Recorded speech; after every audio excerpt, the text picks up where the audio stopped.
The first speaker is going to be Adrian Bowers. He's the Director of ADP Architecture. He'll speak on placemaking and how ADP use social value to toolkit when delivering all the master plans. Now, Adrian, I've known for some time because we've worked together. So that's very nice. And he's developed significant expertise in master planning and building of new communities, and relishes the challenges of mixed use and urban regeneration projects. He's got detailed knowledge of residential planning requirements and leads negotiations with client bodies. Prior to ADP, he worked on Kidbrooke Village and Goodman Fields with Berkeley Homes, and that was with Liv Schutz-Davidson, and that was that's where we actually sort of consolidated our friendship. Okay, Sarah Murray is involved in forward-thinking ideas, making different great. She thinks strategically, and her architectural background is very important. Throughout her career, Sarah has taken a lead role in design, coordination, and successful delivery of numerous residential and mixed-use projects. She has, over the last 15 years, extensive experience across the sectors of education, retail, commercial planning, and urban design. She's a co-founder of Edge Urban Design. Catherine Keyes is a senior urban planner at Pryor and Partners, working on design and planning. Her work are focused mainly on UK regeneration, international spatial planning, and site scale design, and development of long-term spatial visions. And Paul, whom I've also worked with, is a director of planning at Pryor and Partners, and working across urban renewal, mixed-use residential, led master planning, and supported by infrastructure and planning delivery. His work focuses on strategic level projects. So he has been involved in garden cities and urban extensions, including Barton and Aynsham. Okay, so that's who our speakers are, and let me now ask Adrian to give a presentation. Each presentation will be 20 minutes, except that Catherine and Paul will sort of do a double act at the last 20 minutes. Adrian, placemaking and how ADP use social values toolkits.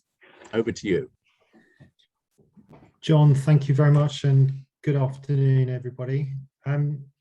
Adrian Bauer, I'm a residential director at ADP Architects, sort of nominally based in Oxford, but my role is a national role, and I'll explain that in a moment. Just touching back on a little bit of my history that sort of John alluded to in the introduction there. First met John when I had a small part to play on Telford Millennium Village when I was back at Liv Schutz-Davidson Sandlands, where I was a director there for just shy of 21 years. Telford was one of the Millennium Villages, one of 7, a new rural community, if I could put it like that. 760 homes on a very challenging kind of north-facing site with lots of ecology and issues in the ground because it was an old mining area. That led to Kidbrooke Village, which was the regeneration of the old Ferrier estate in the Royal Borough of Greenwich. And I was involved from the very beginnings of the master plan with Berkeley Homes, 109 hectares, 5,500 homes, major piece of new metropolitan open land through the centre of the plan. And we were involved on detailed planning of phases 1 and 3, and kind of had an ongoing kind of master plan role. But John was involved on the kind of the original master plan with us, and kind of revisioning a kind of suburb for the sort of 20th and 21st century. And then Goodman's Fields, another project with Berkeley Homes. This was a new place in the city, 1,000 homes, 7 slender towers in the end with 4 courtyard blocks, the whole range of uses from residential, commercial, retail, hotels, student accommodation, etc. East Village, this you'll probably recognise this from the Olympic Games. This was the old Athletes Village, and we were involved on Qatari DR Delancey's bid to buy the village and then transform it into East Village, a new postcode within the city. And we got planning consent for the 5 unbuilt plots within the village that included the 6 towers that you see there. And that was very much about kind of increasing the scale of the place and giving a bit of compression to the place. 1850 additional homes, all as built to rent. I decided to take the plunge and leave LDS during the lockdown, actually the first lockdown. So I'm coming up 2 years with ADP now. I joined as the sector lead for residential. ADP's been going over 50 years. We have 6 studios in the UK. I'm nominally based in Oxford, but we're also London, Sherborne, Birmingham, Manchester and Edinburgh. And then we also have 2 international studios, one in Cyprus and one in Delhi. The Cyprus one was about a Brexit strategy, but is kind of growing very well at the moment, which is exciting. And we're an employee-owned business as well, so we all have a stake in what we do, and we all feel invested in what we do and bring forward as projects. And as part of that, and that kind of following the move to an employee ownership trust, there was a kind of a revisioning and a rebranding of ADP. And we believe that good architecture has the power to make the world a more positive place for people, communities, and the environment. And we've committed to our purpose is to create more joy in our world. And the way we've sort of set about doing that is seeking to kind of redefine and measure good architecture against the kind of 3 key metrics of sustainability, belonging, and engagement. And we believe that those 3 key headings of sustainability, belonging, and engagement are the building blocks of what we refer to as joy. And the way we, so I'm just going to move the screen there. The way we seek to measure that is, and to evidence the kind of social value and social return on investment, is we've created a bespoke assessment tool, our social value toolkit, as we refer to it, around the 3 key headings of sustainability, belonging, and engagement. And this is built around all the kind of latest standards and principles in terms of kind of RIBA targets, etc. But we feel gives a much more rounded and holistic view of projects, because it's not just focusing on sustainability targets, it is also considering placemaking, and then with the engagement, health and well-being, which, given where we've been in the world in the last couple of years, has become very important. As I said, sort of all grounded in the latest best practice from kind of RIBA standards and also through to the LETI Climate Emergency Design Guide. And we're targeting, as I said, building on those the challenges, the climate challenges that we face, and how we must do better in everything that we do as an industry. I'm just going to move on, I think. So sustainability, belonging, and engagement. The way this works is, at the moment it's in an Excel spreadsheet. We're looking to develop this as an app to make it a little bit more accessible.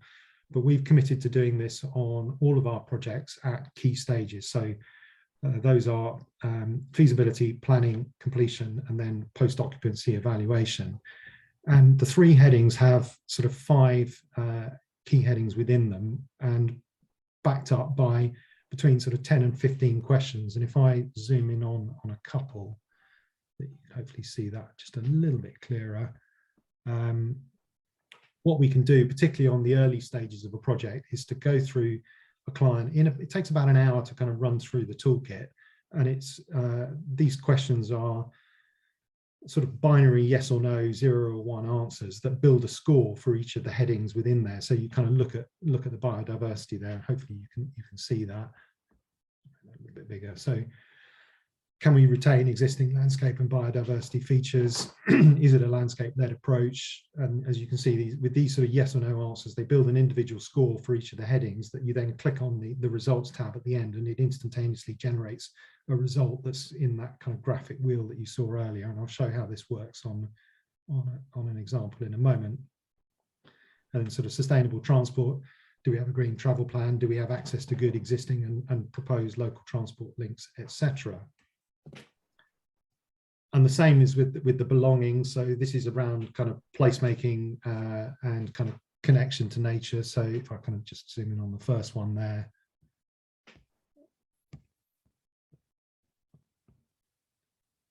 Does the project relate to local and natural environmental features, etc., the history, the context? So we're kind of always reviewing and assessing against these metrics to see how we can improve the scheme in each of the categories. The engagement is around health and well-being. So this looks at overheating, internal daylighting, and that sort of thing. I'm just going to move on there. So as I said, looking to do this at key stages: feasibility planning, completion, and post-occupancy evaluation. I'm now just going to show how we use this on Project Diamond Place in Summertown in North Oxford to assess a series of kind of feasibility options that were developed through to an outlined strategic business case for the site moving forward. This is the site in here. The brief was a residential-led development as a kind of a new place in North Oxford, but looking to potentially integrate sports facilities and then also community and health and well-being around a new health centre as well. One of the kind of key moves that we made was to restrict vehicle movement into the site, so we could only access from the north and the south. I should have included an aerial photograph of the existing. The existing site features 2 public car parks, one in this location and then one here, and then there is an existing sports facility in the southwest corner, and then a university building, Ewart House, in the northeast corner. As a site offering very little in terms of place, 2 blacktop public car parks with no trees, no landscaping, pretty tough environment, and then 2 fairly tired existing buildings. Part of the brief was to retain public car parking, but we wanted to restrict vehicle movement into the centre of the site so that we only came in from the south and from the north, and that meant that we could completely pedestrianise the centre of the plan, and we've kind of referred to this as the green cross within the plan. So it was just about pedestrians and cyclists, and then really maximising the public realm to the benefit of the buildings and the new community that we were kind of inserting into this part of North Oxford. Then just a quick early aerial view of the scheme. This is actually spun round, so we're looking from the north, and you can see the kind of the access into the car parking.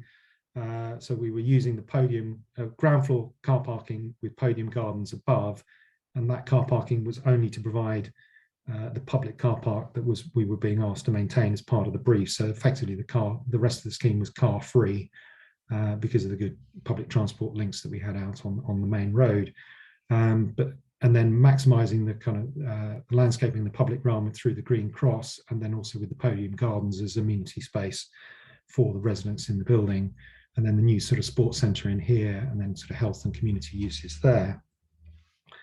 That's just showing the plan with the car parking at the ground floor, and then wrapping the car parking with active uses, whether that's sort of residential to provide sort of front doors onto the street and onto the public realm, or the health and community uses in the pink and orange, and then the sports in the yellow. And then we were also looking at potential student accommodation for the university in the northeast corner. And we were assessing a number of kind of master plan options and measuring these with the toolkit. We started with assessing the existing sites, which with the 2 public car parks in the dark grey and 2 sort of fairly tired buildings was not performing very well. The buildings were kind of nearing the end of their life, so the MEP kit etc. within the buildings is not performing very well. There's virtually no public realm, so placemaking etc. was scoring very badly. As kind of an overall score, we were around sort of 24–25%. And then as we kind of move through the options from, this is showing kind of retaining the existing leisure centre and doing nothing to it. So that is sort of holding the scores back because the building is not being enhanced or improved at all. Could we reconfigure and maybe refit and refurbish the leisure centre, and the score improves a little bit more, through to actually providing, through the phasing of the site, a brand new leisure centre that could be tied into a wider kind of health and community offer within the master plan, and then the residential development above to kind of form this sort of step up in scale and new community for North Oxford. And then we prepared to kind of support that kind of vision and the kind of the strategic business case options, these visuals to show what this new place could be like, and with the kind of new cross, and this is right in the heart of the plan, showing kind of residential buildings of sort of 5 to 6 stories in scale, which for this part of North Oxford is a step up in scale, but I think perfectly acceptable in the context. Residential entrances opening out onto the new streets, which are completely pedestrianised, series of rooms within them to provide opportunities for play, opportunities for sort of eating and dining if you wanted to, fitness, so there could be sort of fitness equipment within individual rooms, and then could also be rain gardens, etc., that are kind of improving the sustainable drainage within the site. And then the new sort of sports centre sitting in the background there. From the main road to the west, looking through the site with the community uses on the left-hand side and the new health centre on the right-hand side, and the green cross extending through. And then looking from the park on the east side of the development, looking back towards the main road in the background, with sort of residential buildings opening onto the park. And the park could be is zoned for possible future residential development, so how we can kind of connect through to that in the future was always seen as being very important. And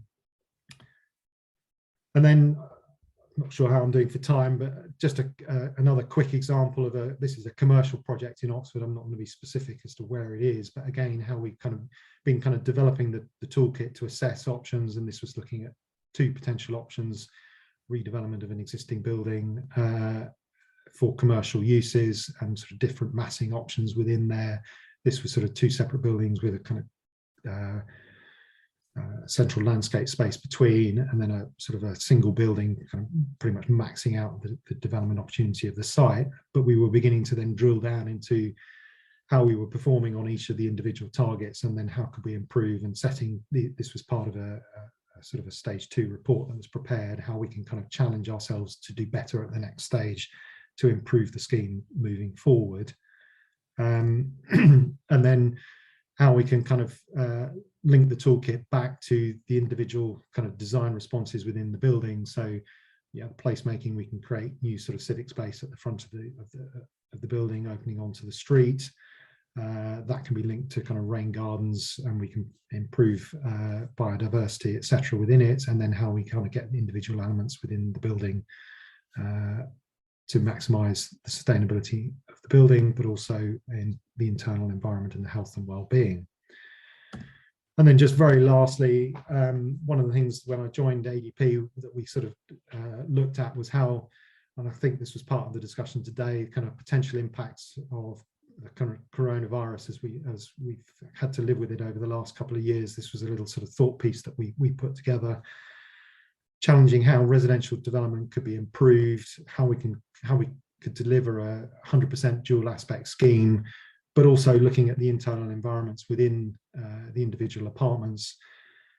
I think as an industry, we must do better. I still find it shocking that the national space standards allow development to deliver apartments with no private amenity space. I know many boroughs and many local authorities are better than that and do expect private balconies and amenity space, but as a national standard, it isn't good enough, I don't think. And the space standards it's good that we have a minimum standard, but it could be bigger. And I think if we don't challenge these things as an industry, we're just storing up problems for the next generations. And this was sort of looking at how you could deliver 100% dual aspect, but also slightly more flexible accommodation, potentially. It won't work everywhere, but could you have spaces, bedrooms that adapt into office spaces during the day, and then the bedrooms could be moved back through movable walls to create larger spaces for sort of to provide better social spaces within apartments, so you can have friends, etc., around for larger dinner parties, etc. I've kind of waffled enough, I think. I will stop there and allow, I think it's Sarah, to go next. Thank you.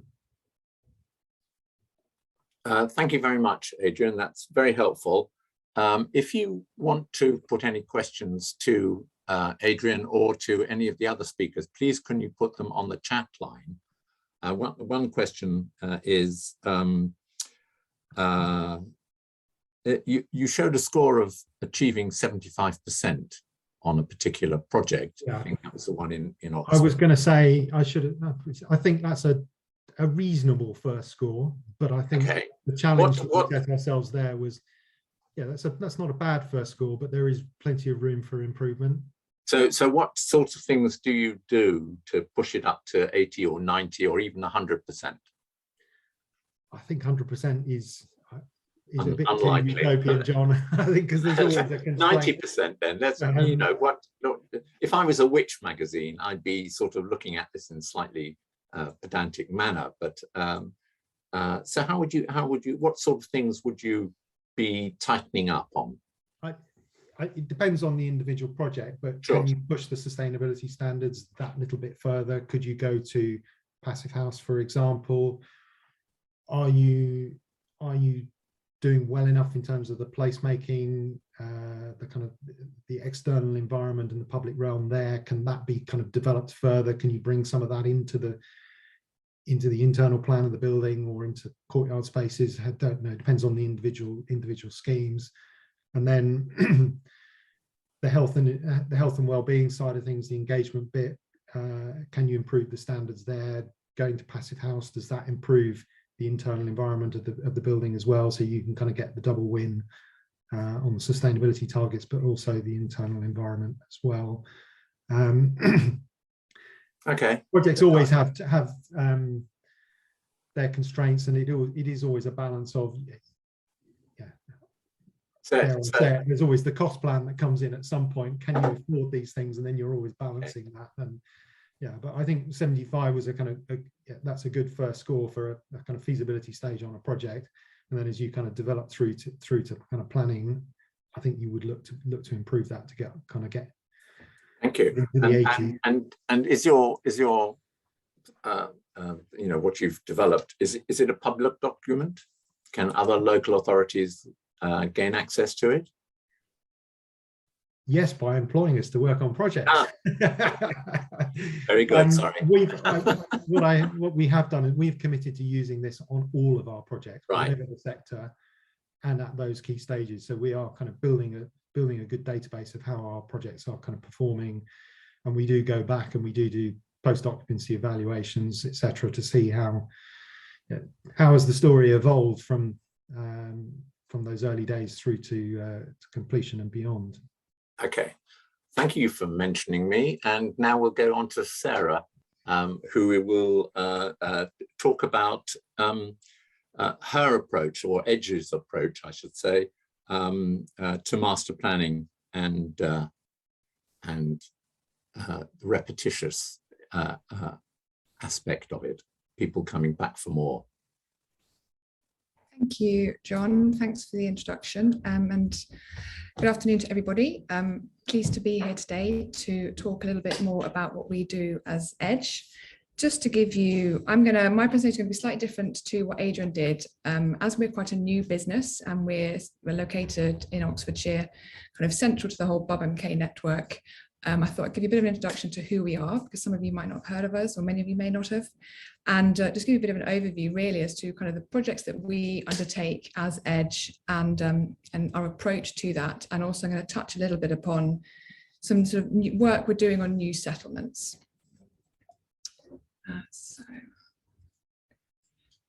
So we are Edge, and we are the spark of moxie that's shaking up the world of urban design. For those of you that don't know what the word moxie means, it's a new phrase that came upon us as well. It is basically the force of character and determination. So our outset is to try and be a little bit different within our industry and offer a different type of service. And we coined this sort of Edge magic term, is that we're a team of very curious, innovative, creative individuals, and we try to always approach everything with an out-of-the-box thinking and have a bit of a why not approach to everything that we do. As a new business, obviously, we've had to sort of take our hand to various different projects to kind of get our name out there, meet new clients. And I think that Edge magic that we apply to everything we do is what's been real good grounding for now business that's 3.5 years old and is doing very well and being kind of repeat business with many of our clients. So we stand for personality, vitality, and creativity that you need to produce urban design that tells a story. We really strongly believe that what we do as urban designers, and I think what sets us apart from many other practices that offer urban design as a service, is that we are bespokely urban design and master planning. I'll come on to our backgrounds as individuals, but essentially we believe that to really telling the story of development, regardless of its size, is really important to gain positivity from locals, stakeholders, and all sorts. It's about really selling a site and its opportunities for what it can do going forward in the future. And at the crux of everything we do, that we deliver great ideas and create special places through imaginative placemaking. So creativity is really at the heart of everything that we do. And to sort of, our motto is really live life on the edge. We're trying to create a brand and a business that not only does good design, but also is a place that is where what we do is fun and can leave a lasting legacy going forward. So who we are. As I mentioned earlier, we are based in Thame, so in Oxfordshire, just to the east of Oxford. And we have been around for about 3.5 years. So as you can imagine, our business has grown significantly over the pandemic, which has been a bit of a challenge, but has also been something which has been very exciting for us to kind of get through. And I think that where we've got to now, if we can continue that, we can kind of face anything going forward. We are currently a team of 9 young, enthusiastic individuals. We all focus solely on urban design. However, that being said, we all come from very different backgrounds. So we have a combination of architecture, landscape design, urban design, interior design, graphics, media, fashion, travel. And I think what that really adds to our output as urban designers is looking at things from lots of different perspectives, different priorities, but bringing that together, sort of the wider thinking into the detail in terms of what we deliver. And I think I'll come on to that this idea of strategic thinking, bigger picture thinking, teamed with the detail is really important to deliver things that ultimately we have a very commercial head at it with everything we do at the same time. So what we do, as I mentioned before, we are solely urban design. We operate at all scales. It's predominantly residential work that we undertake. However, lots of mixed use projects, commercial, and everything in between really. And what I'm going to run through here is just a real quick overview of the sorts of things that we currently have been working on over the last couple of years. And as I also said earlier, not only are we about creating good urban design, we're about creating a business and a brand ultimately that is recognized within our industry. And I think in a very short period of time, we've achieved that, which we're all very proud of. So starting at the kind of bigger picture of things, the bigger scale that we do, we are looking currently at a number of new settlements. Some of these settlements, I'm going to come onto this one in a little bit more detail. This is one in Oxfordshire, but we're looking at things in Cambridgeshire, Bedfordshire, Solihull, and we've also looked at various even higher level feasibility studies for new settlements of in excess of 10,000 homes. This is a particular one that we're looking at in quite a lot of detail in Oxfordshire, South Oxfordshire, for about 6,000 homes. And I'll come onto this in a bit more detail. This is a scheme in Cambridgeshire on a former airfield. So again, what our approach, and I'll come onto that again in a bit more detail, is very much about context is key to everything that we do. Looking at the history, looking at the local character, the context, the landscape, all of that, and how that draws into creating something that ultimately fits within the context of where it's being proposed.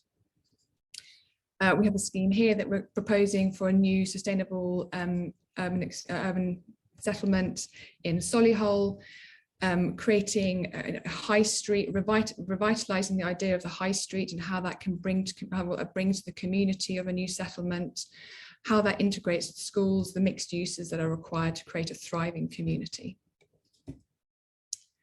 Taking that down a little bit further, looking at a number of urban extensions. And I will talk a bit later about the sort of the differences between and the pros and cons of both urban extensions and new settlements. But we are looking at a number of urban extensions ranging in scale from about 1,000 to 2,500 dwellings, a lot in Oxfordshire, but all over the southeast. And I should say that we operate fairly nationally, having projects reaching as far north as Leicestershire, as far east as Norfolk, south into Kent, and we've even, what we say is internationally into South Wales. So this is a scheme here looking at kind of the framework for a scheme of about 1,500 in the first phase. How could that potentially go further into a scheme which might deliver upwards of 2,500 homes, integrating it with the natural landscape and the various constraints that the site presents itself with. And I should say that a lot of the work that we do is promotion work, so working with land promoters, landowners, and so the strategic development arms of some of the national house builders, whereby they are promoting more strategic opportunities, so working within the sort of timeframes of local plans, call for sites opportunities, that sort of thing. And again, everything that we do is about telling a story. We know we may have a plan like this, which shows what our vision is, but there's a lot of work that sits behind that in terms of how we reach that and our approach to that, which I will delve into a little bit further. So this is a scheme where we're actually looking at wider growth in an area in Stratford-upon-Avon. There's a number of other large developments happening. So how can our development fit within that? How can things connect? Connections are key to everything that we do. This is a scheme to the southwest of Bourne in Lincolnshire, and again, this area doesn't quite do it justice. The whole area to the east of our proposal has already got approval and is under construction for a major development to Bourne. Bourne has been identified as an area which can take lots of development and is required within the district to deliver more housing. So again, how can a future proposal sit alongside other approved developments, and how can it connect into the existing infrastructure, the landscape, the network, to create a new place that can thrive into the future. Here is another scheme that we are promoting this time now in the Vale of White Horse. The promoter we're working with is looking at a scheme where there is, it could be the catalyst, the delivery of a new station, which could be hugely beneficial to the local area. It's been a station that's been talked about for a number of years, and this could see the kind of the beginnings of that actually coming to fruition with this financial support that a development like this could look at.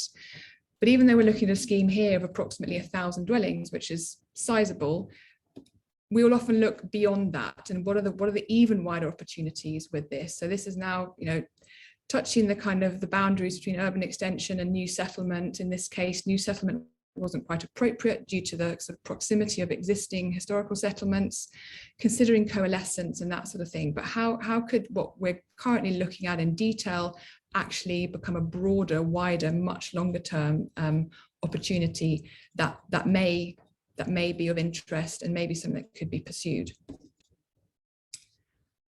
Taking things down a sort of a little notch really from that kind of new settlement urban extensions, we do a lot of bid work, we do a lot of feasibility studies. So this is a scheme for edge of settlement for about 400 homes.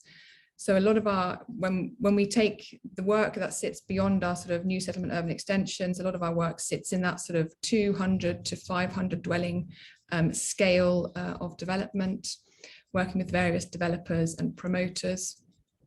And we very much advocate, you'll notice that a lot of our drawings are quite soft, they're hand drawn. I think it's very positive when it comes to liaising and communicating with stakeholders and local residents. It has a bit of a, it's more approachable, it's a softer approach to try and sell a story and create that vision for people to really buy into. Then a lot of our work is around outline planning applications. And this is a scheme that we've relatively recently submitted in Cherwell. It's a site in Bicester. It's an allocated site. So despite a lot of our schemes being outlined, we very much believe that the detail is very important to demonstrate how something could be delivered, and giving the local authorities a bit of certainty in terms of how the scheme might come forward. I think when you look at, many applications don't give the local authorities that that level of certainty, and I know that there's often a dislike to outline planning applications because of that. But we try to demonstrate that with all the parameters that we set and the analysis that's undertaken, how actually can that come forward in a sort of a sustainable and appropriate way. So we may be looking at showcasing something on a more wider scale, but we have looked at it in more detail, and we've taken on board policy requirements and comments from consultation and that sort of thing in order to deliver something which, also from the developers and the promoters' point of view, it has financial viability to it. We work on a number of schemes. This is an application we submitted in Bedfordshire, whereby we have constraints that we are having to adhere to. This was one where to the northwest of the site we have an airfield, so clearly noise is something which is going to have a big impact on the development. So we work closely and collaborate with consultants and other experts to ensure that our proposals are robust. And in this instance, we were trying to move away from proposing something whereby, because of the noise receptors to the noise to the northwest, the built form itself is going to try and help create that barrier to mitigate that noise for the rest of the development. But those dwellings closest to that noise source, we didn't want to go down the route of mechanical ventilation in that sort of form. So we were looking at more innovative ways of creating a built form and layouts within that would work to minimize that need for bringing in mechanical ventilation, so that there's a more forward-thinking approach to the development itself.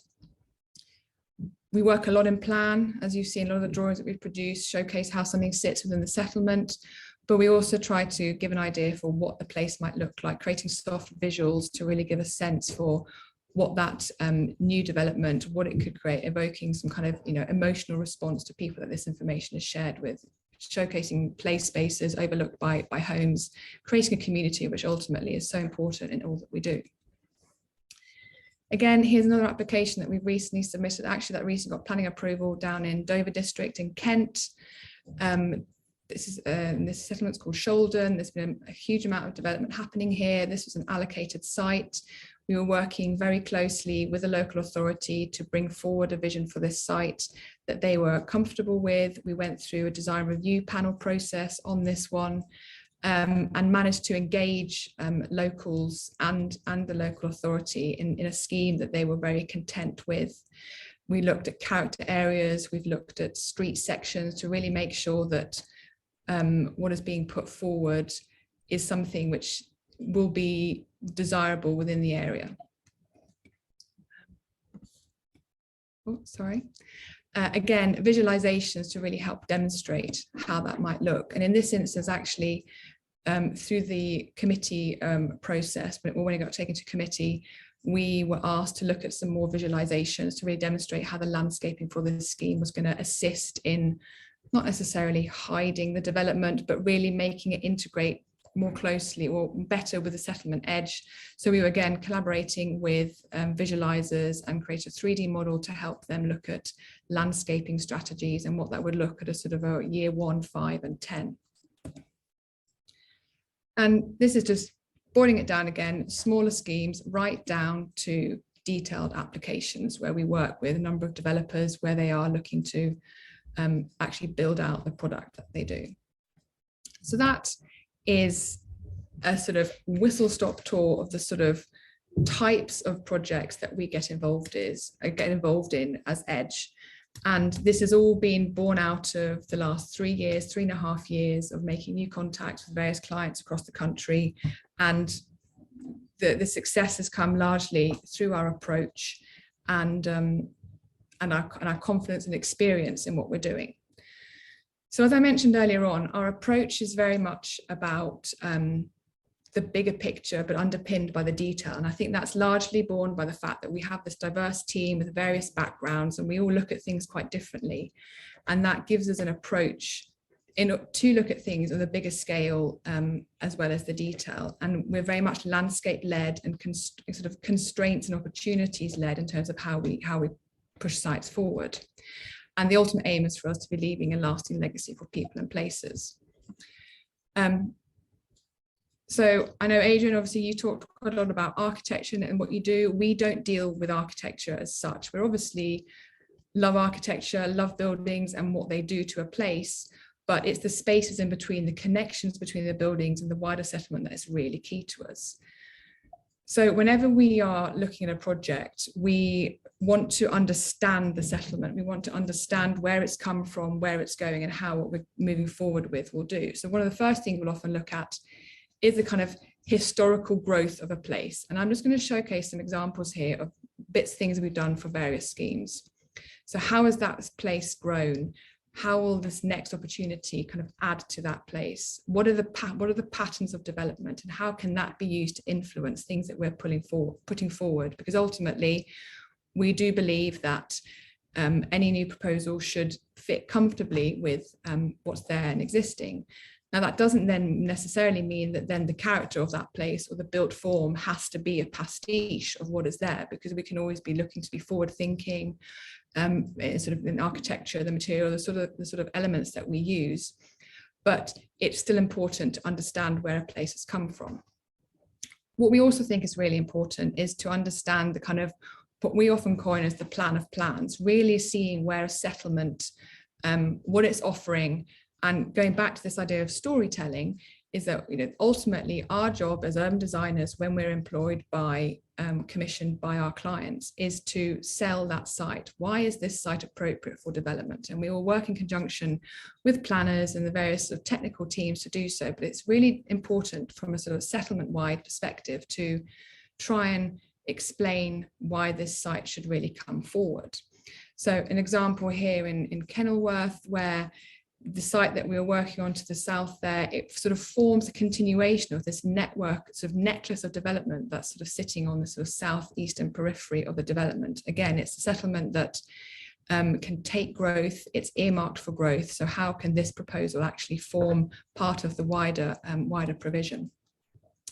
Equally here, it's a site in Leicestershire, Shepshed, where there's actually a lot of various physical constraints to development. There's flooding to the northwest, there's a motorway to the east, there's other committed development. So what is the next stage of development? Where could the next phase for future growth that is needed within the area come? So this is what we are really keen to demonstrate that.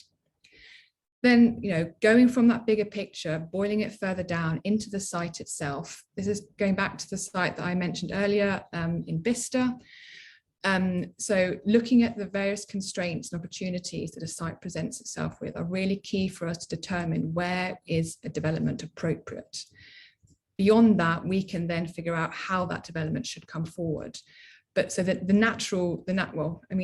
existing vegetation, you know, could be seen as a constraint, but we see it as an opportunity to kind of really make sure development fits within its existing context. So mapping all those constraints, opportunities, and what we can what that comes out of that. So just taking all those kind of ideas of thinking, just going to touch upon a project that we've recently submitted, Hayford Park, Cherwell District. This is a scheme, it's been submitted for outline planning application just before Christmas for, I can't remember, I think it's about 230 dwellings, up to 230 dwellings. So this is going to give you an idea of our approach as to how we kind of do that on a single site. So this is the settlement. as I mentioned earlier, understanding what the settlement, where it's coming from, what are the various things that we're trying to fit in with. So we've obviously got the Hayford Park overall master plan here. There's a various development coming forward, even immediately adjacent to the site, which has recently received approval. So how can our proposals fit within those wider opportunities? We're also looking again at the settlement character, the patterns of development. In this particular instance, Hayford Park, former airbase, obviously the sort of a very rectilinear street grid. The pattern is quite strong. So how can we utilize that in what we're doing within our proposals? And having had a pre-app with Cherwell District, we gauged further insight into what they would be looking for. There's sort of an appetite for something quite contemporary, slightly higher density. It's obviously more recently been identified as a major settlement within Cherwell District. So all those factors influence where we're coming forward then with our design. Taking that down to the site level itself, looking at those constraints and opportunities, what could that bring forward? Liaising with the various technical teams that we work with, and in most instances we will work with landscape architects, drainage engineers, highways engineers, ecologists, heritage specialists, noise, air quality specialists. All those things really help influence what we're putting forward. And we approach every project with the view that we might be starting at a feasibility stage, we might be doing that in an application, whatever it may be. We see ourselves taking this project right through to kind of delivery at a sort of a detailed stage. And therefore we want to have that confidence that our proposals are robust and deliverable. So despite this being an outline application, we actually very much tend to take these schemes into this level of detail where we are looking at layouts in detail. We are ensuring that we can be quality compliant. An outline application which applies for something for up to 230 dwellings. Well, how can that actually be delivered? We present a number of parameter plans, but ultimately, what will those parameter plans, what might they look like? How might those spaces feel? How will those roads work? How will the landscaping work? How will the parking be accommodated? And so at this, we are working out down to the level of service strips to really give us and our client confidence, because in this instance this is being done for a promoter. They will be looking to sell that out to a developer who will be building it out, and they want to equally have the confidence that what they are selling and what the ultimate developers will be buying can be delivered within those parameters that will be approved. But we very much present this in a softer final image, which gives a bit more of a sort of a vision for that site without that nitty-gritty CAD detail, which is important to help showcase that it can be achieved. So that is, I think I'm hopeful only a couple more minutes, gives an overview of what we do. And I thought I'm just going to touch a little bit upon new settlements. So I spoke about this scheme that we're working in South Oxfordshire a little bit earlier. We have been working on a number of settlements and working quite closely with Lord Matthew Taylor, who, for those of you that don't know, since 2007 has worked with successive governments in reforming national planning policy and supporting sustainable forms of development. And so we've been working with him on this particular scheme and a couple of others in terms of demonstrating what are the kind of key positives in new settlements. This is not to say that sustainable urban extensions are not a good option. I think in the right place, they can be brilliant. At the right scale to the settlement, they are great. And if you are considerate of existing constraints, sort of potential coalescence with other settlements, all that being considered, the benefits of an extension, a sustainable extension, is that they generally can hopefully be delivered more quickly and potentially, at a lower cost. So new settlements do often come with longer terms of delivery and can be more expensive. But what they do offer is that they minimize the pressure that extensions might put on existing settlements. Many settlements aren't designed for that level of growth, whereas new settlements, you can plan that from the outset. You can put in the infrastructure right from the beginning, and you're not sweating the existing assets of existing settlements.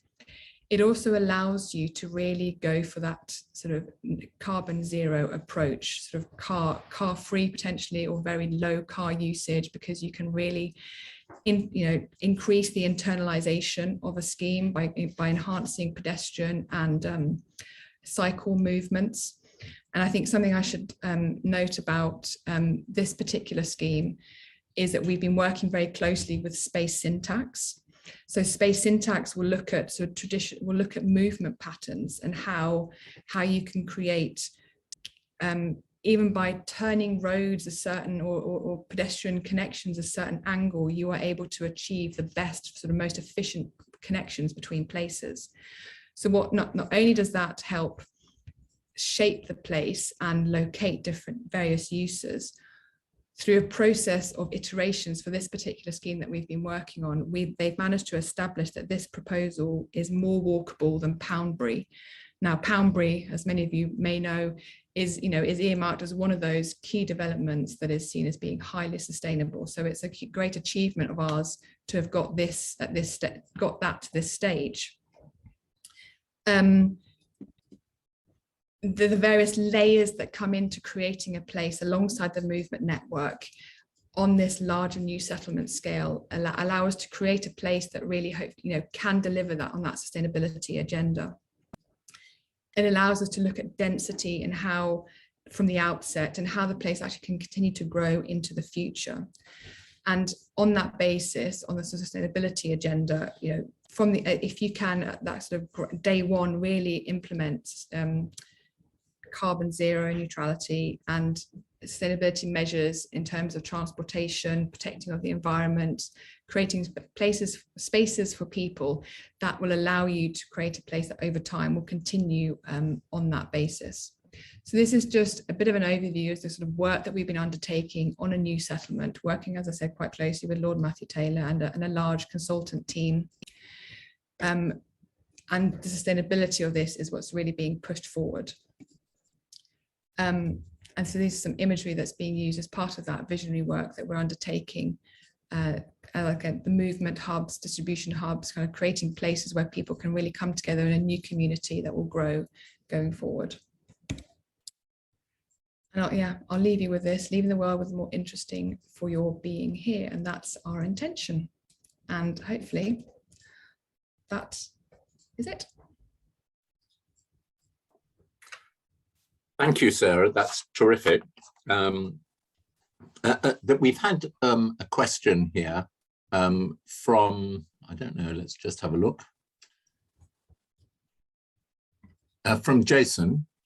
It says, how does the story that you tell embed future aspirations and constraints, i.e. reduce car trips, reduce carbon, amplified walking, cycling, etc., etc.? So in other words, it's moving to a new agenda. And a lot of what you've shown us is what we might call national house builders formats. It's a standard house, standard car parks, and so on and so forth. So there's an issue about policy and there's an issue about ubiquity.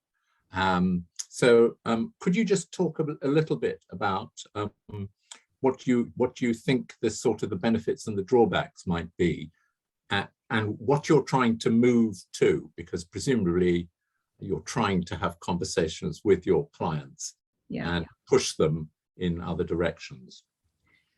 It is a really difficult one, because something like with a new settlement, the time frame of delivery of that allows you, and the scale of it allows you to be more innovative and forward thinking, because there is the space, there is the time, there is often the sort of the finances to do that.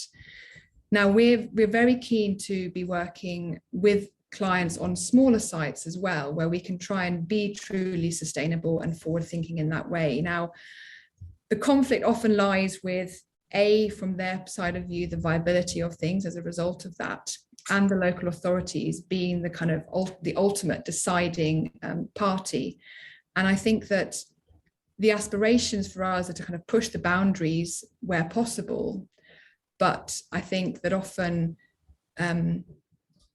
sort of history tells you that that is more difficult than we'd want it to be. And I think we need to be, you look at schemes that are going on in Cambridge, a lot of them are very forward thinking. The sort of the housing typology that is used is more innovative than perhaps something that we see on a regular basis, sort of in Oxfordshire particularly. I don't know whether that's because there's a thirst for, or an appetite for wanting to do things differently, and because they're very innovative, but we sit within that innovation corridor here as well. So I do believe that a lot of the hindrance is the policies and the policies that are not forward thinking enough. So the example I was showing you earlier of Hayford Park, despite having had a pre-app response of something which, now it wasn't a yes, we're delighted about this potential application that's coming in, but as a pre-app response went, it was fairly positive and spoke towards this idea of a scheme of higher density, and increasing story heights beyond the more traditional 2-story that we see kind of blanketed across the country. But then when you actually go into the policy side of things, the housing mix requirement, which is based on the local SHMA, doesn't really allow you to create that particularly. The requirements when it comes to back-to-back distances of gardens doesn't really allow you to implement a typology which is as forward-thinking as actually we would like it to be. And so then, as much as we will push for wanting to try something different, and we explored various typologies with our clients that have worked elsewhere that could have been appropriate, our client wasn't willing to have that battle. There was going to be enough of a battle getting the application through but without actually having to argue that you could get away with smaller garden sizes because you're providing open space elsewhere, you're providing roof gardens and that sort of thing, or reduced parking provision. So it's a real battle, and I think the battle lies between us and our client, and also the client and the local authority. I think you're right, because I think development intensity is part and parcel of what we should be thinking about, especially if we're thinking about public transport, because you can't make it work unless you have a slightly higher density. Mm-hmm. And local authorities have been very, concerned about changing their policies, because these are vote issues. But I think that your role is very positive in trying to change that, and to try and get the dialogue going, and to try and force local authorities as well as developers to come to something, an arrangement, or the story that you've been talking about, and Adrian's been talking about, that is acceptable to everybody. And it's falling between a number of stools here, because we're not going to meet the challenges of climate change, or of energy, or of community, or of anything with the sorts of buildings that we're producing at the moment. Anyway, a lot just to add on that, I think a lot of it comes down to just our society as well. We've been producing something for so long that our belief is that we don't want anything different, or that people don't want anything different, but it's because they haven't perhaps been exposed to what that different could be. And there are plenty of examples in this country, and also more so on the continent, where that works brilliantly. And I think we should be looking more to that as precedents for how we can move forward in a more sustainable way. Jason's had a comeback, which is good. And so the dialogue goes that no, in fact, it's the local authorities, it's the developers who are intransigent, because they have a standard supply chain, they have standard house types, and they're just looking to build them out because it's much easier. And I wouldn't disagree with that fully, but I think it is very much dependent on which developers, and some will be very much only driven by profit, and therefore want to be kind of churning out what they're churning out because they've got a model that works, and they believe that model is what is the only model that works. I think that for them, for them. And it's been selling, and but we have a huge shortage of housing in this country, so everything will sell ultimately because it's needed. but there isn't, you know, they have to have the appetite to step outside of their kind of comfort zone as well. And I think that some of the clients, because we work a lot with promoters, they can potentially be more forward thinking, because ultimately they are not the delivery arm of the product. So I don't disagree with what Jason's saying, but I think it'd be unfair to say that tarnish all developers with that brush. Okay, good. Thank you very much. Okay, we're going to move on to Catherine. Catherine's Senior Urban Planner at Pryor & Partners, and she'll talk about challenges and importance of setting clear and ambitious visions. So over to you, Catherine. Thank you. I will share my screen. Yes, thank you very much, and good afternoon to everyone. And I think this is probably a fairly good lead in from what Sarah was talking around setting narrative and creating a story around your development. That's very critical to what we do every day. At Pryor & Partners, we are a fairly young firm, I think about 5 years, whose focus is also on design, master planning, and town planning. And I know that Paul, my colleague who's with us today, works with many of you regularly, and I was invited in to this session to do a bit of a double act with him, to act as a bridge between the planning work our practice does and its design and master planning arm. So I'm going to take you to one project and maybe two, depending on how fast I talk, that are live for us at the moment, and both of which speak to the importance and the challenge of setting visions in our discipline, you know, across different scales, across sectors.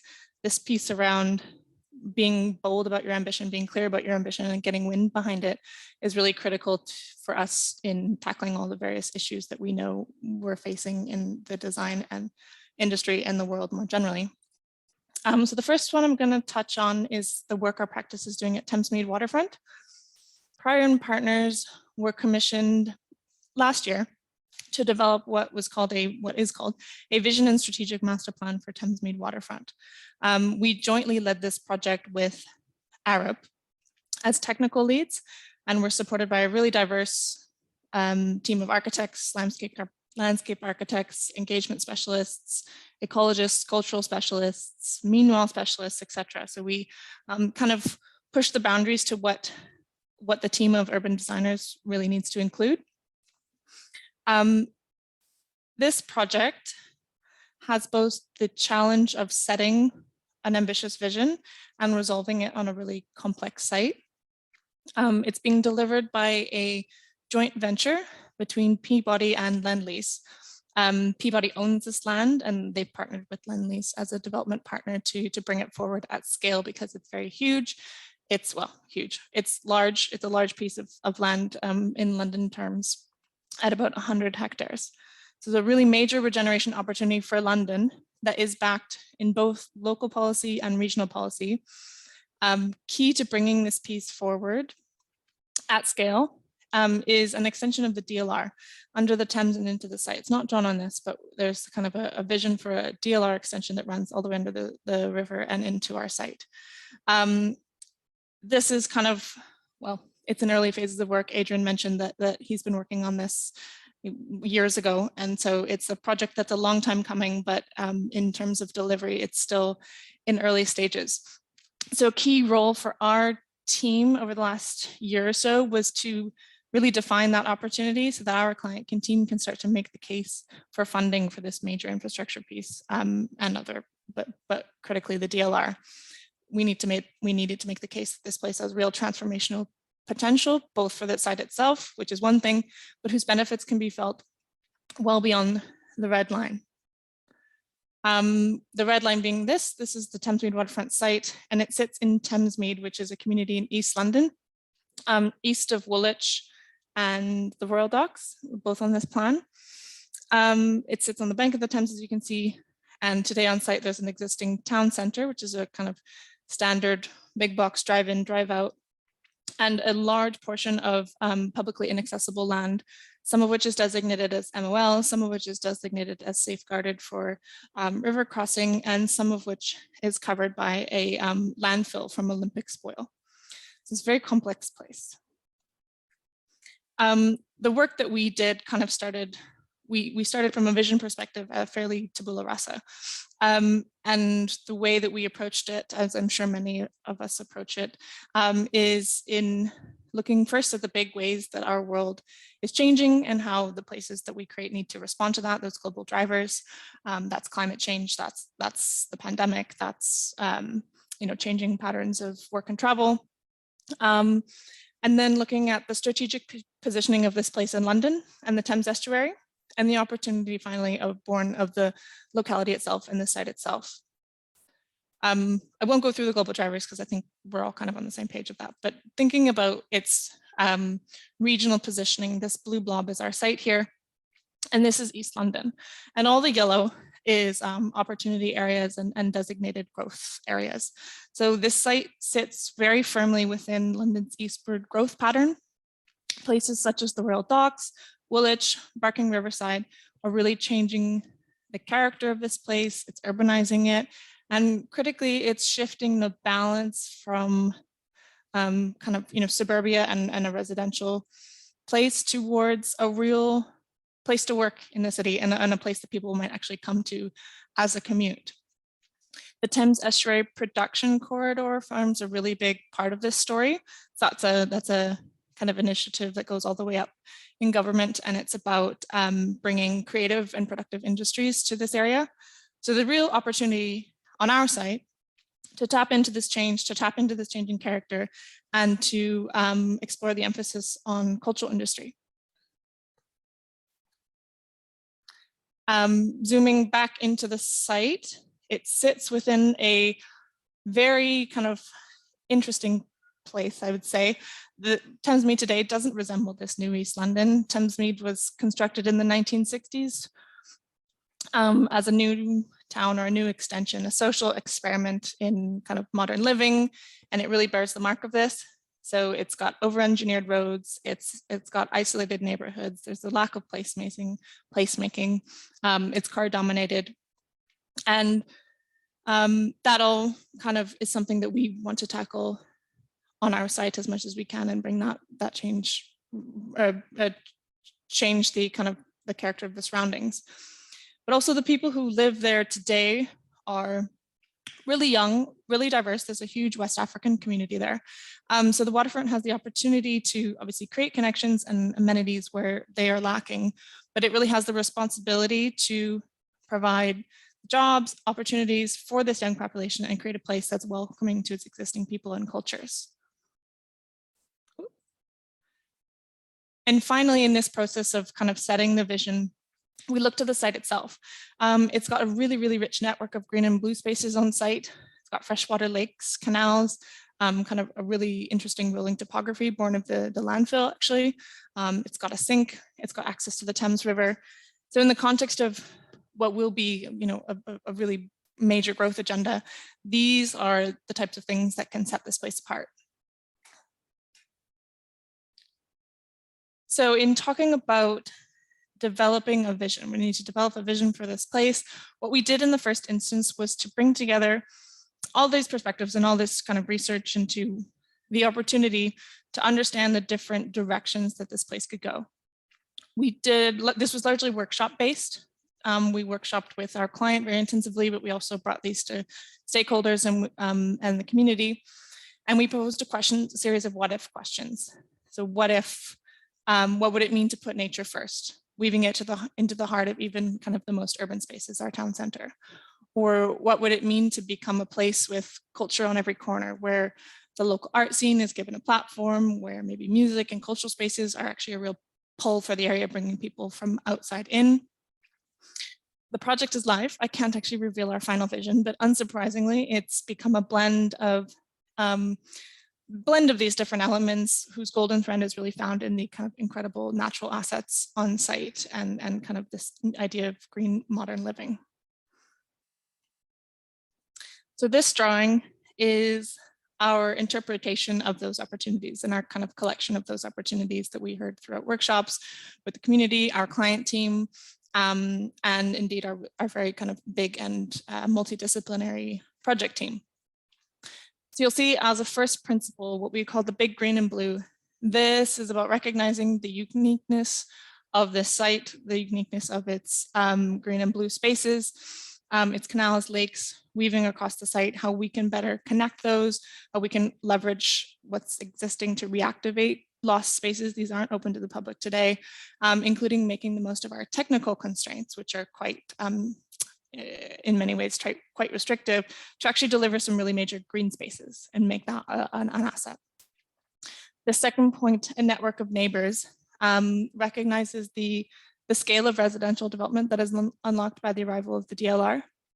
Again, this is, I can't say because we're still working through this, but it's in the thousands of homes, as you'd imagine. This is designated as part of the Thamesmead and Abbeywood OAPF for about 8,000 homes.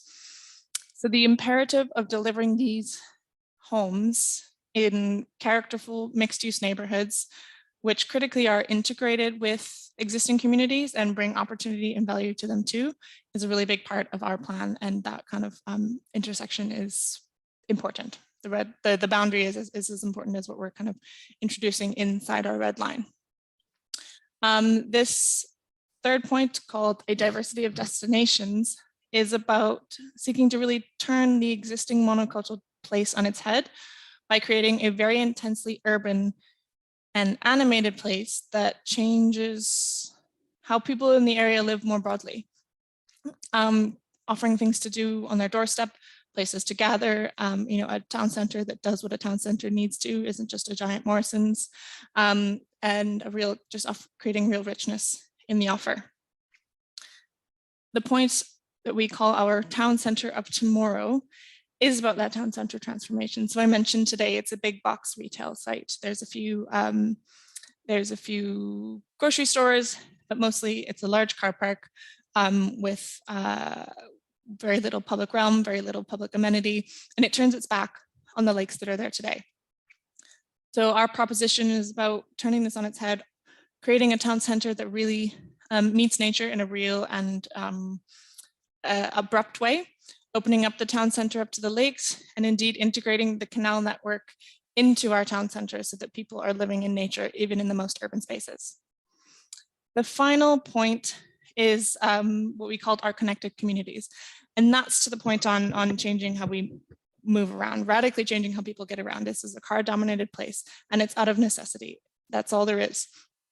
So as you'd expect, our intention is to move far away from the car towards walking, cycling, and transit by creating a fine network of green streets on site, integrating transit interchanges at different scales, but critically bringing in big infrastructure to connect this place to the DLR, to the city. So that's the DLR station, and that's a potential river bus station.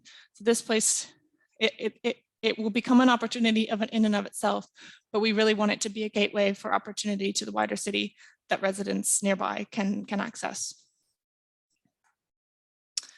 So to touch on key takeaways, I didn't actually write anything down, but instead I'm speaking to the hero image from our competition proposal, which tries to demonstrate this real interface between big green spaces and a very urban environment. So you see people on a rooftop having a party, and it's green, and somebody's business has been thriving for 25 years.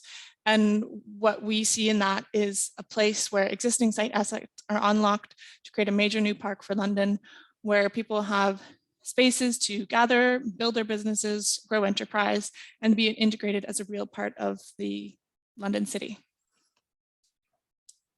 I'm going to pause there and ask, I haven't been keeping time on myself.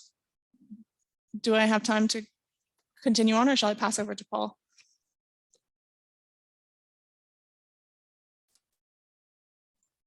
Continue, Catherine. Okay. So the first project that first project is a master plan at site scale. And the second one isn't a master plan per se, but it's talking about this process of visioning at a much different scale, at a policy level, at a regional level. So Prior Partners are also working on the development of a shared vision for the Joint Strategic Plan for Southwest Hertfordshire authorities. It's a mouthful. The Southwest Hertfordshire authorities being Dacorum, St. Albans, Watford, Three Rivers, and Hertsmere. They are jointly developing a strategic plan to do 2050. And the power of this, of course, lay in coordinating growth, infrastructure investment, green infrastructure, the cultural leisure offer across the whole region. And it also means breaking away from the limitations of the local plan period. So prime partners are commissioned now to develop the vision that sits above this plan and drives it. The vision is a non-statutory document, but it will become part of the JSP issues and options document. So what we're doing is kind of one step removed from the, the box of the planning process, if you will. The purpose of the vision is to create basically to create a clear and uniting direction, set of values and objectives that the JSP itself will then strive towards. It's important for us to align boroughs on matters of sustainable transport, on matters of employment growth and design quality. And importantly, at this very high level, it's about setting a actually bold and meaningful response to today's challenges and designing into the future. For us, the product is as important as the product, as the process. So this work is born of a long series of engagement sessions across councils, stakeholders, residents, members.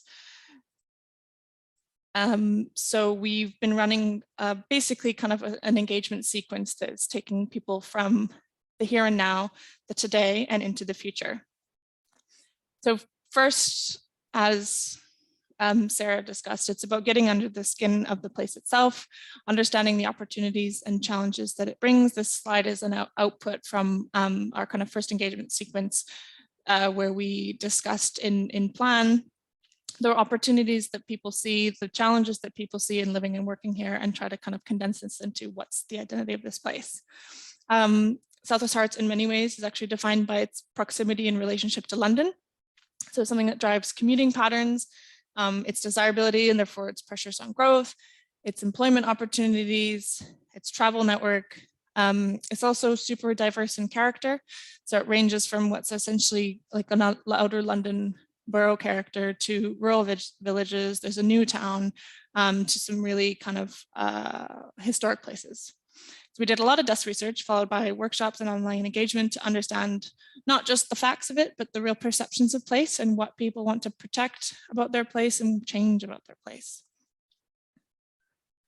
The second step to this is really seeking to embed this vision in kind of a real forward-looking cloak. So this is researching and discussing the big trends that are affecting how we live now and into the future. What does climate change mean for a rural place, for a suburban place, for an urban place? How will changing work patterns affect a region that's traditionally defined by its relationship to London and people commuting into London? What will people know this place for in the future? These are the kind of questions we're trying to ask. One of the tools that we did to start to get into the meat of that was to bring in what we called futurologists, who are leaders in their field. And we're able to get people presented in workshop settings, and we're able to get people out of their everyday and into these kind of bigger challenges and opportunities and bridge the here and now into what the art of the possible is. We did exercises around encouraging people to cast their minds 30 years into the future and really grapple with what this could look like. So all of this is trying to be as imaginative as possible, be as ambitious as possible, but be as kind of rooted as we can, as much as we can, in the place and in what we collectively understand to be our future challenges. The project's still ongoing, so the vision's emerging, and it'll kind of be published, I believe, towards the summer as part of the issues and options report. But as I said, I think our lessons are really more in terms of process in this project than they are outputs. So my key takeaways from this project itself is about the power of creating distance from the planning process. This is part of the planning process. This will inform planning documents, but creating distance from this in terms of time frame, in terms of branding and messaging, really allows people to actually break free of the kind of shackles of what we see our policy and think more freely about the future. But second to that, it's then our jobs to be the mediators between that free-flowing creative thinking and and what this document needs to do, what its role is as part of the suite of planning policy that's coming forward in the region, and also just to be the voice of what we know to be kind of the imperatives of our time. And then the third lesson is that it's really hard to create a vision for a very large place, a very diverse place. And so one of the things that we found ourselves turning to is not so much the commonalities in physical space, but the commonalities in how councils are setting ambition, their willingness to change, how they're approaching kind of this process and collaborating. And so we've been able to be kind of create a golden thread more to do with the councils themselves or the places themselves rather than their physical characteristics. That is my presentation. Thank you very much. Thank you very much, Catherine. That was really good. Can I just ask a little bit more about, let's go back to the Thames Mead and the urban regeneration. And one of the things that's sort of been skirted around so far has been neighborhoods and what we do to create a neighborhood. At the moment, we're either talking about housing schemes or projects or whatever it is, but if we put neighborhood at the center, what does that involve? What does that mean? On a site such as Thames Mead, that means a few different things, because we are creating a town center. So that's something that spans, if you will, beyond the neighborhood, and that's creating an amenity for a wider community. So we need to be providing the kind of order of amenities and order of employment opportunities that will benefit the wider Thames Mead catchment area, and indeed be something accessible from London more generally.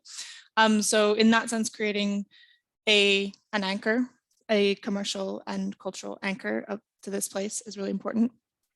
And then you mentioned it, the scheme is still residential led. There's a lot of housing provision to be introduced on site, but at the scale that we're talking about, that also opens up opportunities of building neighborhoods in different ways. So there's a real opportunity to create local centers within this scheme. There's a real opportunity to actually integrate amenity and spaces at the building and block scale.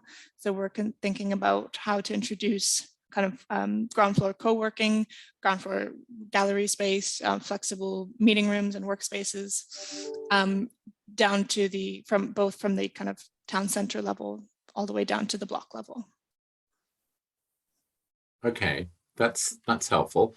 And just to continue that, because are you saying that Hertfordshire, and the second part of your thing, Hertfordshire have taken a very unusual route, which is to say, we want some blue sky thinking, we want some strategy.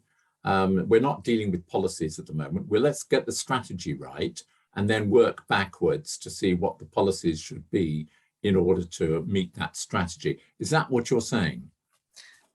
Yep, that's what I'm saying. That's the real crux of it. I think as ever, there's a mediation job in understanding what a joint strategic plan can do and will do. And so this vision that is not 100% blue sky and that we know it's going to have to feed into a real, very real planning document and a very real policy process. But that's the intent. The intent is to be untechnical. It's not touted as being like a formal consultation process. All the engagement that we do is just purely about getting ideas. Yeah, it's the what ifs, as you said.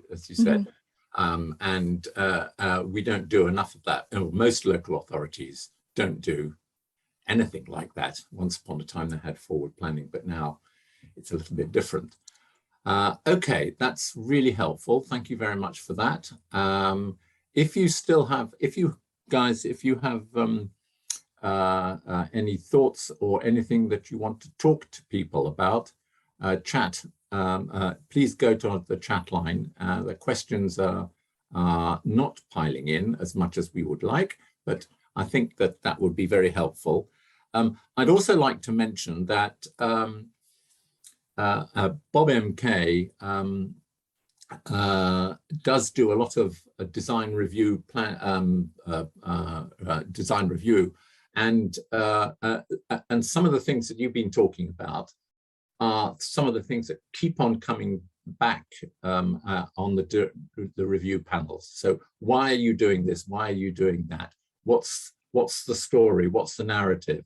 And I think that's something that you know, local authorities need to be much more aware of, I think, than just sort of being on the receiving end of plans and that's it. So it's very difficult for them. Okay, so let's go on to Paul's presentation. Paul, you're a bit, we're running a bit late, but we'll have a little bit of Q&A afterwards instead of a lot of work. Your presentation, please. Good afternoon, everyone. Hopefully you can see the screen. Very good to be here. Paul Comerford, as John introduced earlier, from Prime Partners. Probably a little less presentation, a little less visionary than some of the ones that have gone before, but just trying to look at some of the technical and delivery timescale aspects of planning for change at scale over long periods, and within that, weaving in some of the planning challenges that we face on a daily basis. I hope to do that across three projects today in about 10 minutes. What I'll do is start with Hackney Wick and look at planning mechanisms to promote comprehensive master planning, and a different approach to red lines for an outline planning application as controlling development into the future. I'll then turn to Saltcross Garden Village, whereby we'll just touch on the role of illustrative master plans and delivery of social and strategic infrastructure provision across a 15-20 year delivery period, whilst living with a changing planning landscape, as we do, and as we will do throughout that process. And then I'll wrap up by looking at Wellbourne, which is in delivery phase. I'm trying to give you different phases here. Delivery phase of the Garden Village that just dated from about 2008. Starting with Hackney Wick, this is a project for the London Legacy Development Corporation. Just to give you a flavour of where it is, you can probably see the Olympic Stadium behind, and the orbit just nestling by the Olympic Park in London, and it is effectively, you know, a very interesting mix of commercial and residential, lots of creatives, and what the challenge was here to try and foster that creative environment of Hackney Wick, but plan for change that is happening apace. And to a certain extent, LDC found that it was happening, being done to, rather than being part of. So it needed a new planning approach to control almost effectively the centerpiece of Hackney Wick. Around off to the left of the screen here, we've got the train station, the overground train station, that sits in the middle of Hackney Wick. But Hackney Wick and Fish Island have been intensive sort of targets for development for 15-20 years, losing industrial land that's very important in terms of employment, a lot of residential, but also starting to lose, maybe 5 or 10 years ago, they're starting to lose some of the creatives that were making Hackney Wick the place that everyone wanted to be at, including some affordable workspace and people like Gavin Turk, for example, one of the young British artists, worked on a scheme whereby, you know, it's important to retain these people. That is what gives this place its reason for being and its vibrancy in life. What we don't want to do is have that diminished by development. So how to do that? That was the challenge from LDC to us, effectively, to develop a planning strategy. Just focusing in a little bit more and zooming in on what we've got here. The LDC sites around the train station are hatched in red here. maybe only a third of the site that they really wanted to control, if you like, in terms of how do we make a cohesive place from the area around the train station that's going to be upgraded. It's effectively quite a lot of works were being done to that and planned to be done to that as part of Network Rail's plans. But heritage assets galore within this place, and as I say, a living, being residential and employment community too. So it was decided to extend the red line. So we extended the red line of the outline planning application, effectively lassoing, if you like, other landowners who are going to bring forward land within that red line, rather than putting new planning policy in, effectively having a design code for the site-wide area. And that's critical to try and engender change in the applications that were being put together by developers in the area, and for LLDC to be a leader in terms of, well, this is how we want development to come forward, to drive site-specific and area-wide place aspirations. It's a fragile environment under intense development pressure.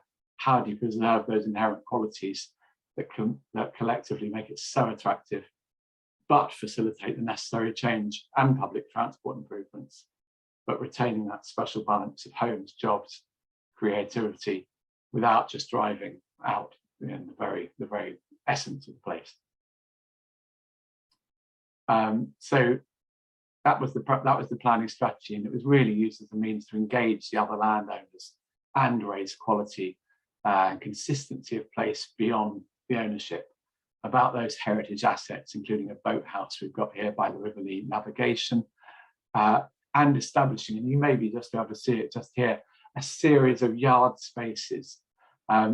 Really, lots of time was taken to define what a working yard is and why a yard is important to this the typology of Hackney Wick, so that they're retained as working yards for employment and wouldn't just be given over to car parking. This is sort of active indoor and outdoor environment that really sort of jumps out at you as you move through the area, and it should do that in the future, and not just now. How do we do that? Back to these sort of mechanisms, the planning mechanisms. Section 106, of course, was key to realising some of the ambitions on place and community, including that affordable workspace work stream, if you like. What should the rent be? How can we encourage people to stay? How can we encourage people to come and bolster what's going on already? And what level should that be set at, and for how long? And that, that was lots of debate about how long is that. 7 years? Is it in perpetuity? How do you do that in terms of affordable workspace, affordable retail, to make sure you've still got the place that you want at the end once development has happened and complemented what's there. So that was embedded in the 106. It was to try and change, curate change effectively as far as possible, blending the commercial spaces, the existing, the new, and the residential. Because if we don't do that, again, we damage the community that we're seeking to build within, and help and enhance through development and change. A couple of elements here about the landowners we were trying to put the red line lasso around, and of course it's critical in terms of the phasing of those sites, how they work together to deliver change, how those are tied in with the station improvements. I think now actually they're largely complete now, and how they will link the areas to the north and south of the rail line. I haven't got a slide up, but effectively the rail line is well above ground, and it was punched through. The embankment that it sits on was punched through to link north and south.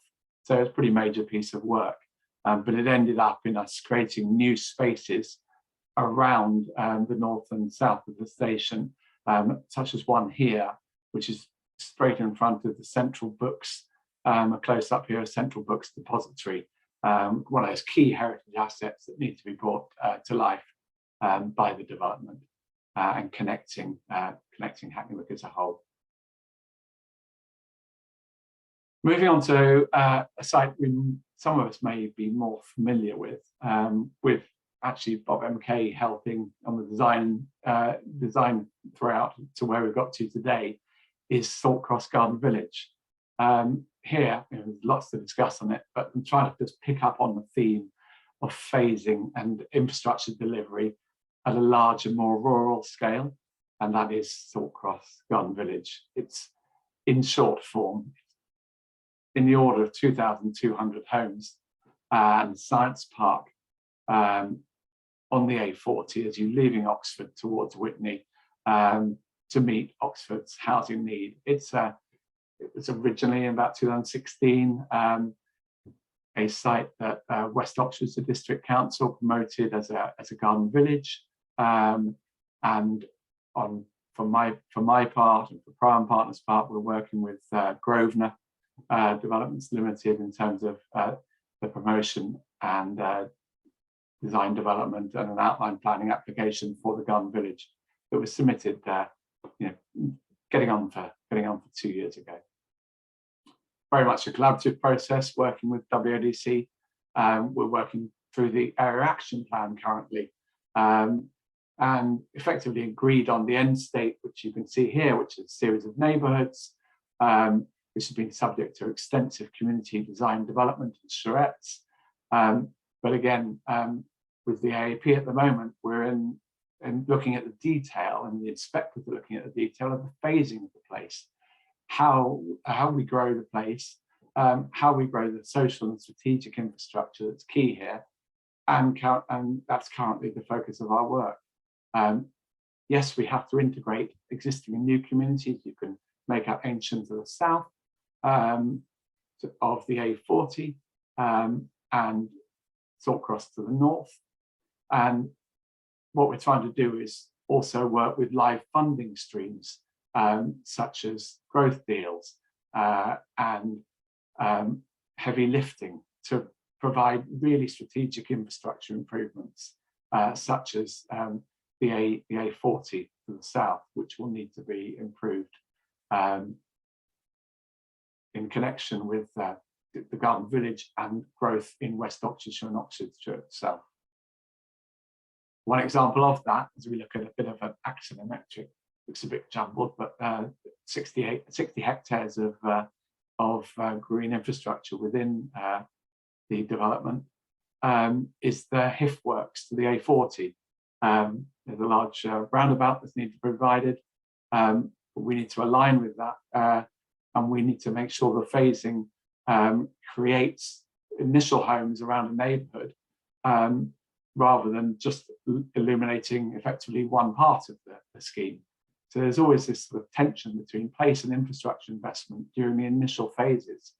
And on infrastructure, it's a scheme with primary school, secondary school, 3 neighbourhood centres, and potentially the need for a grade separated crossing on the A40 to make that connection really clear between existing and new communities. And we've all faced it, but when we're planning for trajectories of 15, 20 years out, then the intervening states are really critical to plan for, because the community we're creating for and children and families, you may only be living there for that phase. They may never see it effectively at its completed stage.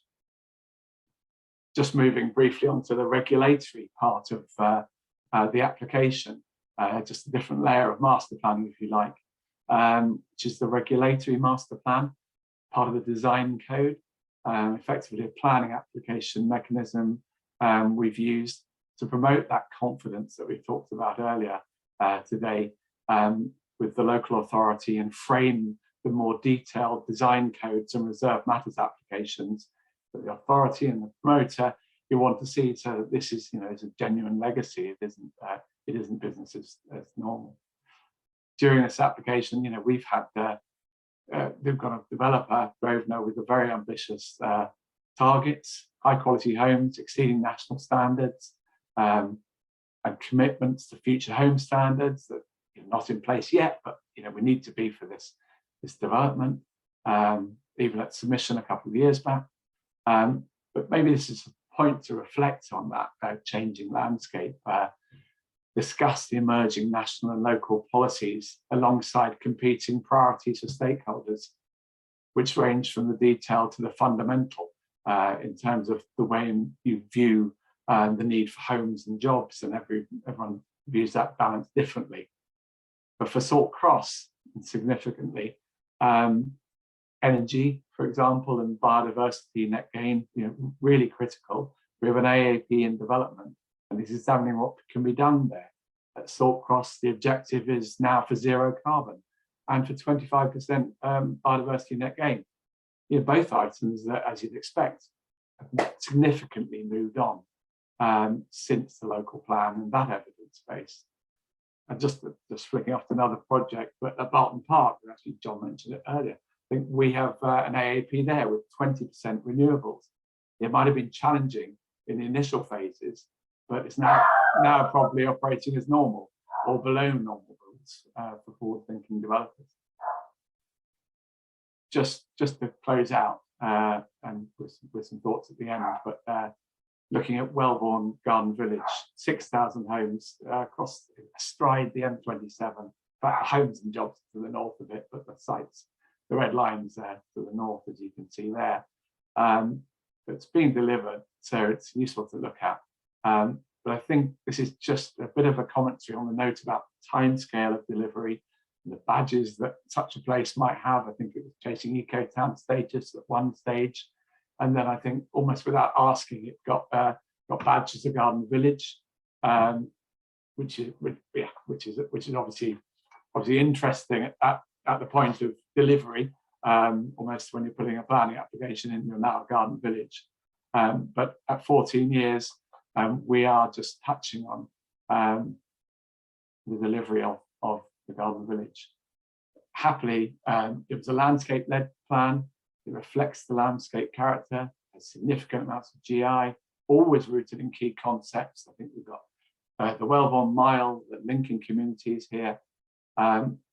Just to reflect and finish, perhaps it's sometimes, I think Adrian was touching on this earlier, easier for us working with everyone if there is a national standard. We may be getting somewhere on biodiversity net gain, for example. It might take us 2 years to get to 10%, which probably all agree is the place we need to get to. There's been growth in certain elements which are becoming standard, even for large-scale developers.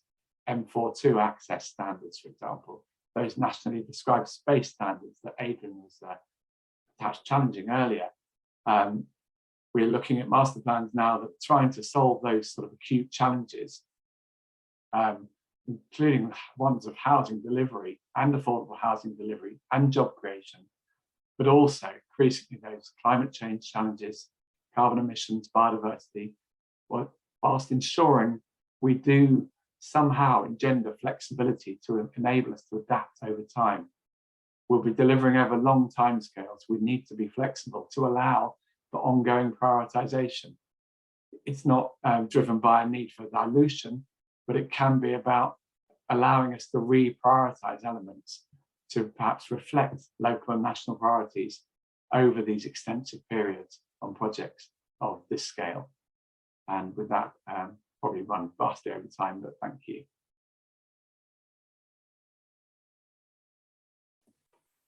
Thank you very much, Paul. Just as a matter of interest, we've got a couple of questions. The first one is to do with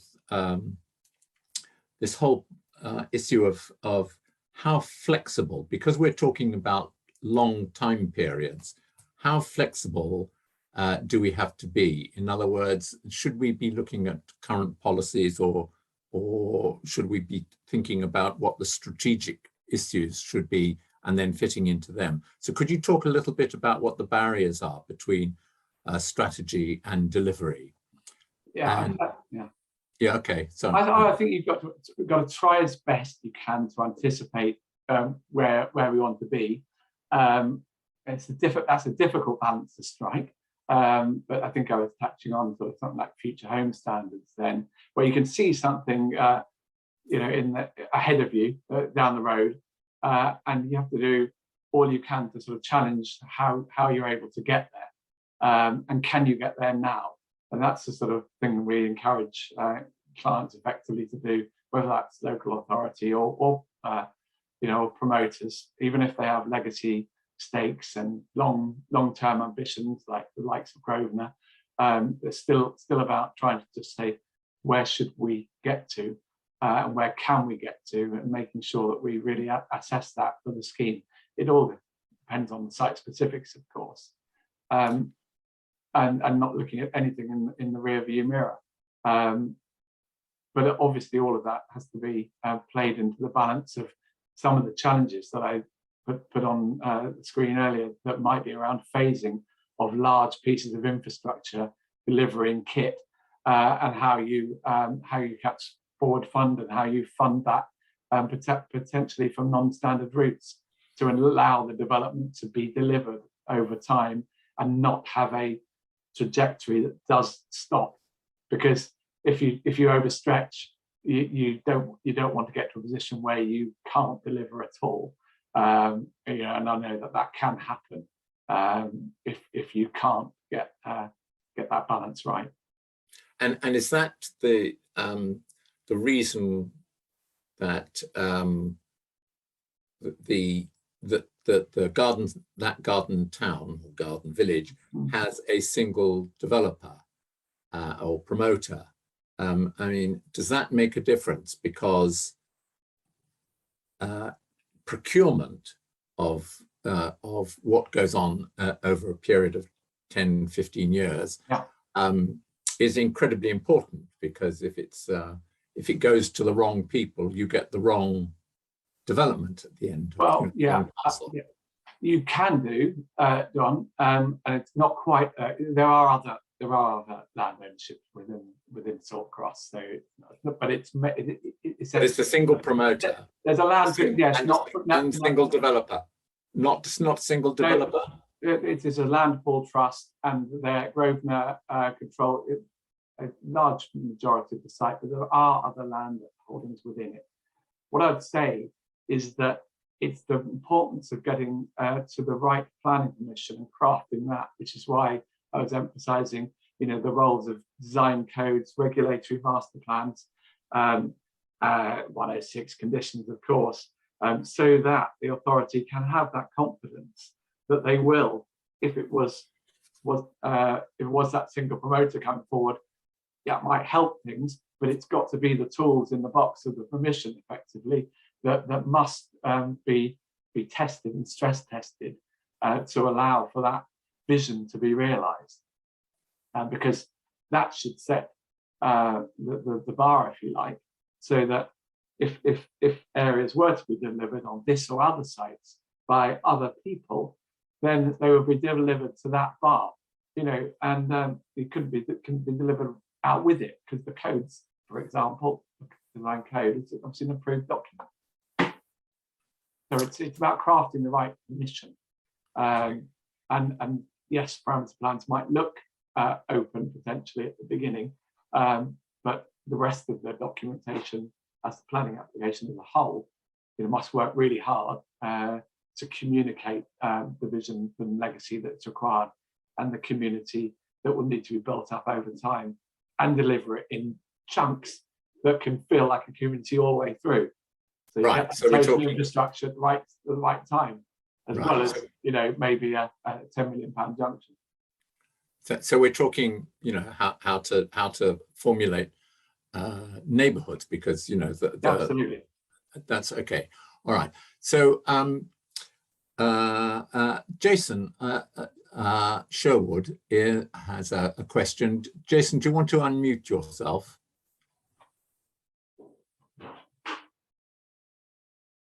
Or not? No. Okay, I'll read it out to you. He says, hang on a second, I've lost it now.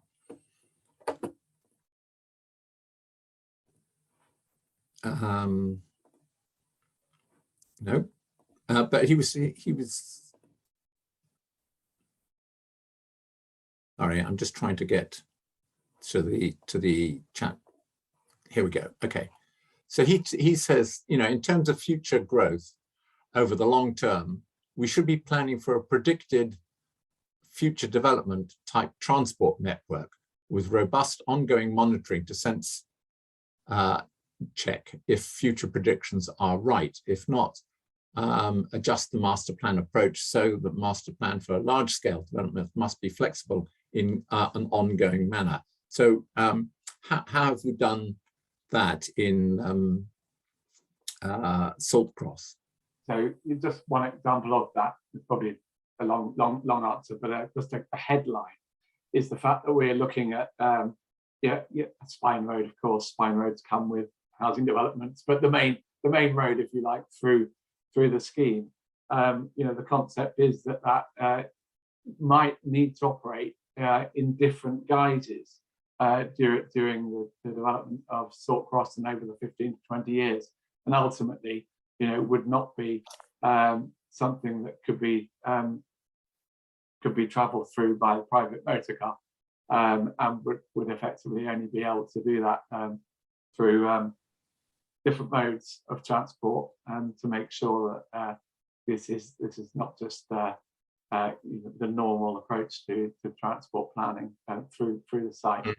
Yeah, there's probably lots of questions and answers, and Jason's probably better placed than me about you know, car parking and the like, and how you might, you know, not necessarily at Saltcross, but plenty of examples around the UK, but mainly a lot in Europe, about building, you know, parking structures and then repurposing those over time. Sure.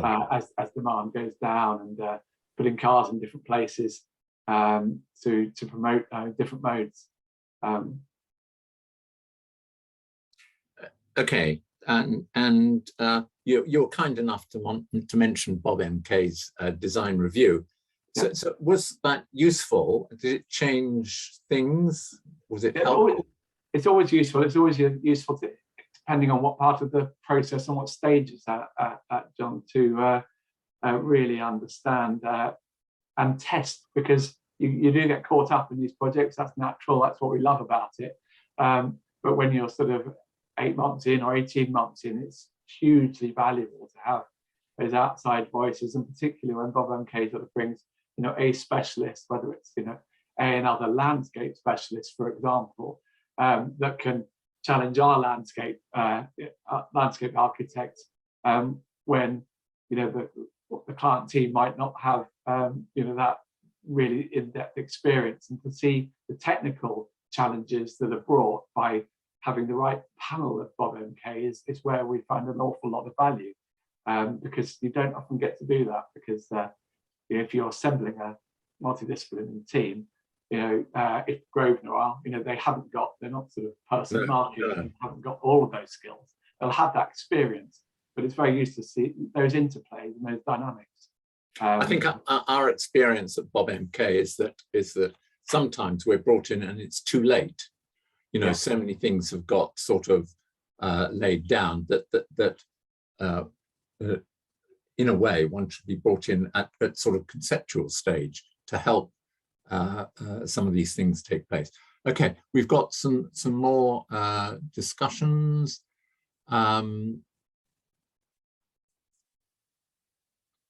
From Jonathan Bellard. Jonathan, would you like to unmute yourself? Jonathan? I can try. Okay, yes, you can try. You can hear me, right? Yeah, I was just there's been a number of mentions of landscape-led development, and it's a term that's widely used. Perhaps not often, well, I think different people have different interpretations of what it means, and I'd be very interested if the panel could just reflect briefly on what they think they mean by landscape-led development. Okay, so this can go back to anybody's. Sarah, what would you like to say about that? I mean, whenever we approach a site, the existing landscape is key as a starting point from us, and we'll at the outset, it is our highest aspirations to retain all existing landscaping features that are worthy of retention and that make up that existing landscape context. And we work having in-house kind of landscape experience and qualifications, as well as then working in conjunction with other landscape consultants. We work closely to ensure that any scheme kind of fits within that existing context, obviously mindful of views and how ultimately that the proposal fits within its existing context, not only from a built form, but from a landscape context as well. Adrian, any thoughts? Yeah, I mean, I think kind of reinforce much of that. I always like to take a kind of context-led approach and response with schemes. When I think back to some of those master plans that I showed right at the beginning of our presentation, I remember Telford was massively driven by the existing ecology and the existing environment and dealing with capped mine shafts, and John will no doubt breaking out in a cold sweat over memories of some of it. And Kibbrut was the same. We kind of looked to retain landscaping where we could because it had impact, it was established, and it gives a richness to the schemes when you can kind of respond to that context and that setting. Yeah. Good. Okay. I'd like to thank everybody, that's Adrian, Sarah, Catherine and Paul, for this webinar. It's been really interesting. Please John, we have one more question. Oh, we do? Okay. Yeah, there's one more question in the chat from Lucy Bellinger. Okay. Is Lucy, do you want to unmute yourself? Yeah, hi there. So it's probably a question for Paul, maybe, and the rest of the panel, but particularly in terms of the Saltcross Garden Village, I'm dealing with a similar urban expansion area, and unfortunately we've got quite a handful of developers and promoters that aren't playing ball or joining up together. So getting the expansion area delivered in a kind of phased, joined up, comprehensive approach is very difficult and frustrating, as you can imagine. So I just wondered what examples of experience you've got in terms of the best approach for getting the key bits of infrastructure delivered. So new roads, new junctions, local centres, schools. Yeah. You know, is it more promising or better if the council takes the lead approach, or if the developers take a lead approach?